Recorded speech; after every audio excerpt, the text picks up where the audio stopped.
ধরো একটা কোশ্চেন আছে, বিজ্ঞানের একটা কোশ্চেন, যে চাঁদে কোনো বিস্ফোরণ হলে সেটা আমরা পৃথিবীবাসী কেন শুনতে পাই না। এটা কিন্তু একটা বিজ্ঞানেরই প্রশ্ন। ইংলিশের যে জড়তা, আচ্ছা, ইংলিশের জড়তাটা কাটাতে পারবে একমাত্র বেসিক থেকে লার্ন করে। মানে বেসিক থেকে আমরা যখন শিখবো, অর্থাৎ একটা প্রাইমারি নলেজ প্রথম থেকে যারা শিখতে চাচ্ছে, একদম বেসিক থেকে যারা শিখবে, মানে এ ফর কি হয়, বি ফর কি হয়, সেই জিনিসগুলো অনেকেই জানে তো। এই জিনিসগুলো প্রথমে লার্ন করতে হবে। তারপরে আসবে এই যে বিভিন্ন উচ্চারণ, এ দিয়ে কি হয়, কি কি উচ্চারণ হয়, একার, তারপরে হচ্ছে আকার, এগুলো সরেয়, সরেয়া আর এ, এইগুলো প্রথম দিকে ক্লাসে করিয়েছি আমি, প্রোনাউন্সিয়েশনের ক্লাসগুলো। তো এই জিনিসটা কিন্তু প্রথমে আমাদেরকে করতে হবে, যে প্রথম থেকে আমরা প্রোনাউন্সিয়েশনে কিছুটা ধ্যান দেব, বানানগুলো কি করে বিল্ড আপ করতে হয় সেই জিনিসটাতে আমরা ধ্যান দেব। তারপরে আসবে যে আমরা প্রোনাউন্সিয়েশন, মানে প্রত্যেকটা ওয়ার্ডকে কিভাবে ভেঙে উচ্চারণ করব, সেই উচ্চারণের যে নিয়মটা সেটাকে কি বলা হবে, আমরা কিভাবে ওয়ার্ডগুলোকে ফর্ম করব অর্থাৎ তৈরি করব, সেই জিনিসগুলো আস্তে আস্তে শিখতে শিখতে আমরা ট্রান্সলেশনের দিকে এগোবো ডেইলি ইউজ সেন্টেন্সের মাধ্যমে। তারপরে আস্তে আস্তে কিন্তু আমাদের এই যে ইংলিশের যে ভীতি, ভয় বা জড়তা, সেই জিনিসটা কিন্তু কেটে যাবে। আর বাড়িতে অবশ্যই প্র্যাকটিস করতে হবে, তাহলে কিন্তু আমাদের ইংলিশের যে আহ প্রতি যে ভয়টা, ভীতিটা, সেটা কিন্তু কাটিয়ে ওঠা সম্ভব। আর বাড়িতে প্রচুর রাইটিং প্র্যাকটিস করতে হবে, যাতে ডেসক্রিপটিভ ওয়েতে আমরা জিনিসগুলো শিখতে পারি। আর আমাদেরকে গ্রামারটা ভালো করে লার্ন করতে হবে, যে কোনটার পরে কিভাবে আসছে, কোন সেন্টেন্সটা এখানে ব্যবহার করব, সেই জিনিসটা আমাদেরকে এই ক্লাসের মাধ্যমেই শিখে নিতে হবে। আর প্রত্যেকটা ক্লাসে জয়েন করতে হবে, ম্যাডামকে কোয়েশ্চেন করতে হবে, হোমওয়ার্ক গুলোকে ঠিকঠাক জমা দিতে হবে, যে ম্যাডাম এই হোমওয়ার্কটা দিয়েছেন, তো এটা আমাদেরকে করে জমা দিতে হবে, তারপর সেটা কিন্তু অ্যানালাইসিস করা হবে, ঠিক আছে? আচ্ছা, এক্সামের খাতায় ভালো মার্কস পেতে গেলে রেগুলার কত আওয়ার লার্ন করার দরকার আছে? তো রেগুলার বেসিসে যখন আমরা কোনো বিষয়কে আমরা মানে শিখবো, হতে পারে সেটা ম্যাথস, বা হতে পারে সেটা আদার্স কোনো সাবজেক্ট, জিওগ্রাফি বা হিস্ট্রি, যে টপিকটা আমার মনে হচ্ছে যে পড়তে হবে আরো, তো সেটাতে আমাদের ফোকাসটা বেশি করতে হবে, আর সময়টা সেখানে বেশি দিতে হবে। আর যেটা আমাদের কাছে সোজা বা ইজি মনে হচ্ছে, সেটাকেও আমাদের পড়তে হবে, সেটাকেও আমাদের বাদ দিলে চলবে না, যে না আমাদের ওটা আমি পারছি কিন্তু আমি ওটা পড়বো না, ওটা আমি তো পারি এরকম মনে করলে চলবে না, তাহলে আমরা ওই টপিকটা ভুলেও যেতে পারি। কারণ হচ্ছে আমরা যখন যে জিনিসটা পারবো মনে করবো আর প্র্যাকটিস করব না বা পড়বো না, তখন কিন্তু সেই জিনিসটা আমাদের ভুলে যাওয়ার চান্স রয়েছে। তো এই জিনিসটা আমাদেরকে মনে রাখতে হবে, যে আমাদেরকে কতক্ষণ পড়তে হচ্ছে আর লিখতে হচ্ছে, সেই জিনিসটা মাথায় রেখেই কোন পড়তে হবে। এরকমও হতে পারে যে ইংলিশটা আমাদের কম সময় লাগছে শিখতে, তো ইংলিশটা যখন আমাদের কম সময় লাগছে, অন্যান্য সাবজেক্ট যেটা আমাদের দুর্বলতা রয়েছে, সেই সাবজেক্টটাকে আমরা একটুখানি জোর দিয়ে পড়বো। মানে সেটা ম্যাথস হতে পারে, দিনে আমাদেরকে maths minimum 20 to 25 maths practice করতে হবে। তারপরে আসছে যে ইংলিশের ক্ষেত্রে আমরা ডেইলি ইউজ সেন্টেন্সের মাধ্যমে যেই কয়েকটা সেন্টেন্স পারি প্র্যাকটিস করছি ক্লাসের মাধ্যমে, প্লাস কিছু বাড়িতেও প্র্যাকটিস করতে হবে, তার জন্য তো বইটা আমি তোমাদেরকে প্রোভাইড করবোই অবশ্যই। তো সেরকম ভাবেই কিন্তু করতে হবে। তারপর আসবে হচ্ছে লেটার রাইটিং, প্যারাগ্রাফ রাইটিং, তারপর রয়েছে স্টোরি রাইটিং, তারপরে আছে টেলিগ্রাম রাইটিংও রয়েছে, হ্যাঁ ওগুলো হচ্ছে ক্লাস 9-এর, 9 বা 10-এ রয়েছে। তো সেগুলো আজকে মানে আস্তে আস্তে শেখাবো। তারপরে আসবে হচ্ছে রিপোর্ট রাইটিং, এই জিনিসগুলো হচ্ছে রাইটিং সেকশনে পড়ছে।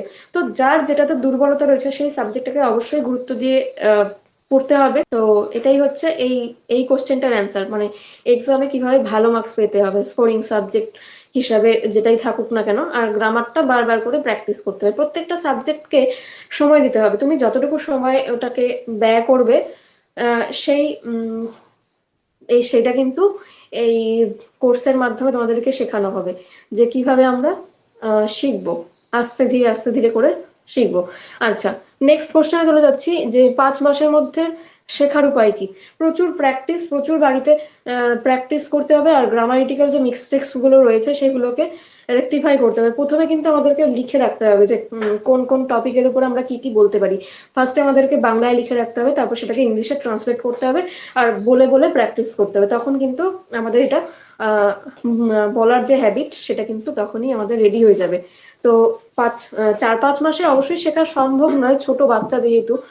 তো আমি চাইছি একদম বেসিক থেকে যাতে তোমাদের জড়তাটা কেটে যায়, তো ওই জন্য হচ্ছে আর একটু বেশি সময়, মিনিমাম 6টা মাস সময় দিতে হবে, যাতে। তবে হ্যাঁ, তাকে অবশ্যই গ্রামারে পটু হতে হবে, যে কোনটার পরে কি বসাচ্ছি তাকে জানতে হবে, তাহলে পরে কিন্তু আমাদের অনেকটা তাড়াতাড়ি শেখা সম্ভব হবে। তো নেক্সট কোয়েশ্চেন, নেক্সট কোয়েশ্চেন কি হতে পারে? আচ্ছা, পড়তে বসলে ঘুম পায়, এটা হচ্ছে আহ সবারই পায়। হ্যাঁ, এটা কিন্তু মানে পড়তে বসলে ঘুম পায়। তো এটা হচ্ছে তখন কাটানোর উপায় একটাই হচ্ছে, চোখে মুখে জল দিয়ে আসতে হবে, চোখ মুখটাকে ফ্রেশ রাখতে হবে, আর হচ্ছে তখন একটা পছন্দের, নিজের পছন্দের সাবজেক্ট নিয়ে বসতে হবে। সেটা ম্যাথস হলে ম্যাথস প্র্যাকটিস করতে হবে। তারপরে ওইভাবেই কিন্তু ঘুমটাকে কাটানো সম্ভব। আর এক্সট্রা করে কোনো উপায় নেই যে ঘুমটাকে কাটিয়ে ওঠার। তো যেই টাইমটাতে আমাদের মাইন্ডটা ফ্রেশ থাকবে সেই টাইমটাতে আমাদেরকে স্টাডি করতে হবে। মানে বেসিক এটার অ্যান্সার হচ্ছে, যে টপিকটা আমার ভালো লাগে, যেটা আমার পড়তে কম সময় লাগছে বা শিখতে আমার ভালো লাগছে, সেই টপিকটাকে ওই টাইমটাতে করে নিতে হবে। পড়া মুখস্থ করার উপায়, পড়া মুখস্থ করার উপায় হচ্ছে আহ, যেইটুকু পড়বে, একটা 3 পাতার কোনো একটা গল্প, তার থেকে কিছু প্রশ্ন থাকবে। তো সেই যে গল্পের যে প্রশ্নগুলো, সেইগুলো হচ্ছে 2 থেকে 3 লাইনের যদি হয়, সেটাকে বারবার পড়ে মিনিমাম 2 বার 3 বার যদি দেখেও লেখো, তারপরে না দেখে লিখতে হবে, না দেখে লিখতে হবে তারপরে কোশ্চেন অ্যান্সার। তো না দেখে যখন কোশ্চেন অ্যান্সার গুলো লিখবে, তার মধ্যে কিভাবে কোথায় কোথায় ভুল হচ্ছে সেটা রেকটিফাই করে নিতে হবে খাতার অ্যান্সার থেকে। হুম।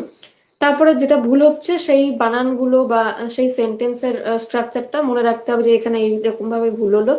তো ওটাকে বারবার করে প্র্যাকটিস করতে হবে, মানে practice, practice makes a man perfect এর মতন বিষয় এখানে। মুখস্থ করার বলতে বুঝে মুখস্থ করতে হবে ফার্স্ট অফ অল, যে কোন সেন্টেন্সটা বা কোন বাক্যটার পরে কি আসছে, আর বাক্যের মধ্যে কি কি রয়েছে, বাংলার ক্ষেত্রে সর্বনাম অব্যয় ক্রিয়া যা যা রয়েছে সেগুলো কোথায় কিভাবে সাজানো রয়েছে সেটা একটুখানি মনে রাখতে হবে। তো এভাবেই আমরা কিন্তু ওভারঅল শিখতে পারবো। নেক্সট, বেশিরভাগ স্টুডেন্টরা মোবাইলের থেকে দূরে মানে কিভাবে নিজেদের আসক্তিটাকে কমাবে, সেটা হচ্ছে তাদের গার্জিয়ানরা তাদেরকে ফোনের থেকে একটু দূরত্ব বজায় রাখতে বলবে। প্লাস হচ্ছে তাদেরকে নিজেদেরকেই সরে থাকতে হবে কিছুটা, আর মেনলি গার্জিয়ানদেরকে স্ট্রিক্ট হতে হবে। আর যখন ক্লাস থাকবে তখন অবশ্যই ক্লাসে কনসেন্ট্রেট করতে হবে, আর আদার্স হচ্ছে পড়া নিয়েই থাকতে হবে। মানে বিভিন্ন হতে পারে সেটা, পড়ার কোনো একটা টপিকের কোনো কিছু প্র্যাকটিস হতে পারে, সেই দ্বারা কিন্তু আমাদের সম্ভব। অর্থাৎ মেন হচ্ছে আমাদের গার্জিয়ান স্ট্রিক্ট হতে হবে, পড়তে হবে আর লিখতে হবে। পড়তে হবে, পড়া শিখতে হবে, খাতায় লিখতে হবে, এটাই হচ্ছে মেন উদ্দেশ্য, যে পড়াটা মনে রাখার। মানে মুখস্থ করে রাখলাম একটা 2 লাইনের উত্তর, সেটাকে প্র্যাকটিস করলাম না, তাহলে আমরা ভুলেই যাব সেই উত্তরটা, সেটা যেটাই হোক না কেন, ইতিহাস হোক, ভূগোল হোক, বিজ্ঞান হোক, সেটা কিন্তু ভুলেই যাব। আর বুঝে মনে রাখতে হবে যে উত্তরটা কেন হলো।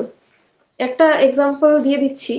ধরো একটা কোশ্চেন আছে, বিজ্ঞানের একটা কোশ্চেন, যে চাঁদে কোনো বিস্ফোরণ হলে সেটা আমরা পৃথিবীবাসী কেন শুনতে পাই না, এটা কিন্তু একটা বিজ্ঞানেরই প্রশ্ন।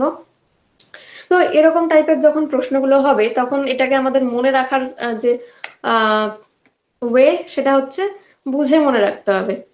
তো এইভাবেই কিন্তু আমাদের জিনিসটাকে মনে রাখা সম্ভব।